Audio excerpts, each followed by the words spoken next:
Assalamualaikum warahmatullahi wabarakatuh. Salam sejahtera bagi kita semua.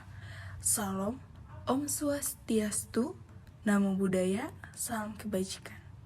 Kami dari kelompok 8 akan menyampaikan mengenai tindakan mengatasi krisis iklim. Apa itu krisis iklim? Krisis iklim mengacu pada perubahan iklim global yang sangat cepat dan ekstrim yang disebabkan oleh peningkatan konsentrasi gas rumah kaca di atmosfer bumi. Gas rumah kaca seperti karbon dioksida atau CO2 dan metana atau CH4 dilepaskan ke atmosfer melalui aktivitas manusia seperti pembakaran bahan bakar fosil, deforestasi, dan industri pertanian. Akumulasi gas rumah kaca ini menyebabkan peningkatan suhu rata-rata permukaan bumi yang dikenal sebagai pemanasan global. Peningkatan penggunaan bahan bakar fosil dan emisi gas rumah kaca bermula dari revolusi industri abad 18. Abad tersebut manusia mulai mengandalkan batu bara, minyak bumi, dan gas alam sebagai sumber utama energi dan menggantikan energi tradisional. Selain itu, proses pertanian intensif, deforestasi, dan maraknya kendaraan bermotor berdampak pada peningkatan emisi gas rumah kaca. Akibatnya, konsentrasi gas-gas seperti karbon dioksida dan metana di atmosfer meningkat, menyebabkan pemanasan global dan perubahan iklim. Krisis iklim adalah ancaman global yang sangat penting dan berdampak luas pada kita semua. Di antaranya, satu, perubahan iklim disebabkan oleh peningkatan gas rumah kaca dan aktivitas manusia menyebabkan peningkatan suhu bumi. Yang kedua, dampak pada lingkungan menyebabkan kepunahan spesies serta kerusakan ekosistem. Yang ketiga ada kesehatan manusia. Krisis iklim dapat mengancam keberlangsungan hidup manusia. Yang keempat ada keamanan pangan. Dapat berdampak pada krisis pangan dan kelaparan. Yang kelima ada ekonomi. Hal ini menyebabkan krisis ekonomi pasca bencana iklim. Yang keenam ada migrasi dan konflik. Akibatnya banyak manusia yang bermigrasi ke tempat lain dan akhirnya menaikkan faktor konflik antar sesama. Selanjutnya, peningkatan suhu global dan efeknya. Menurut para ilmuwan, suhu global akan terus meningkat selama beberapa dekade, terutama disebabkan oleh gas rumah kaca yang dihasilkan oleh aktivitas manusia. Laporan penilaian ke-6 IPCC yang diterbitkan pada tahun 2021 menemukan bahwa emisi gas yang merangkap panas oleh manusia telah memanaskan iklim hampir 2 derajat Fahrenheit atau sama dengan 1,1 derajat Celcius sejak tahun 1850 hingga 1900. Satu suhu rata-rata global diperkirakan akan mencapai atau melampaui 1,5 derajat Celcius, sekitar 3 derajat Fahrenheit, dalam beberapa dekade mendatang. Perubahan ini akan mempengaruhi seluruh wilayah di bumi.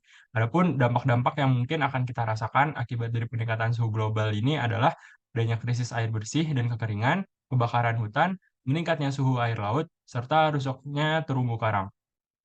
Next. Nah, untuk dampak krisis iklim sendiri, itu akan berdampak sangat luas pada kehidupan masyarakat. Tidak hanya berdampak pada naiknya temperatur bumi, perubahan iklim juga mempengaruhi berbagai aspek alam dan kehidupan manusia, seperti kualitas dan kuantitas air, habitat, hutan, kesehatan, lahan pertanian, hingga ekosistem wilayah pesisir.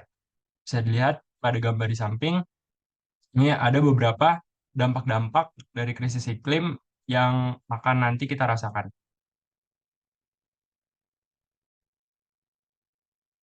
Selanjutnya, yaitu kontribusi manusia terhadap krisis iklim. Bisa kita lihat di sini ada beberapa faktor. Yang pertama yaitu asap pabrik atau bahan bakar fosil.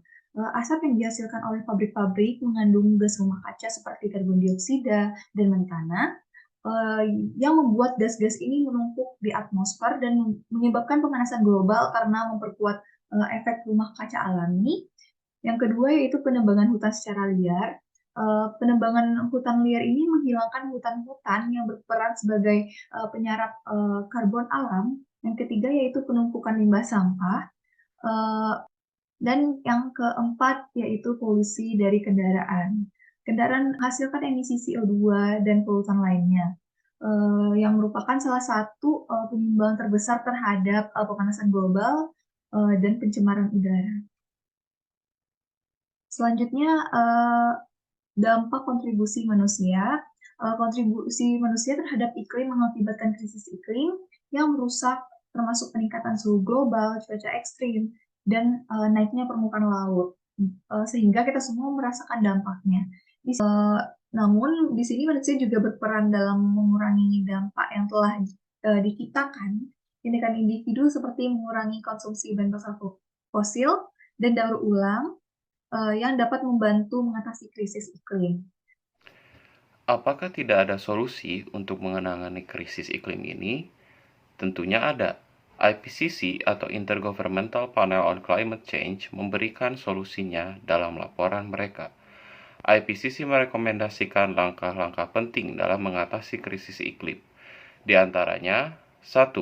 Peralihan dari bahan bakar fosil ke energi terbarukan harus dipercepat.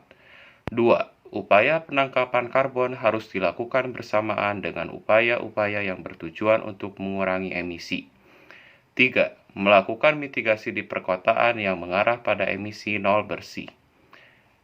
Dalam kehidupan sehari-hari, kita juga bisa berkontribusi melalui 1. Mengurangi kegiatan yang menghasilkan emisi gas rumah kaca.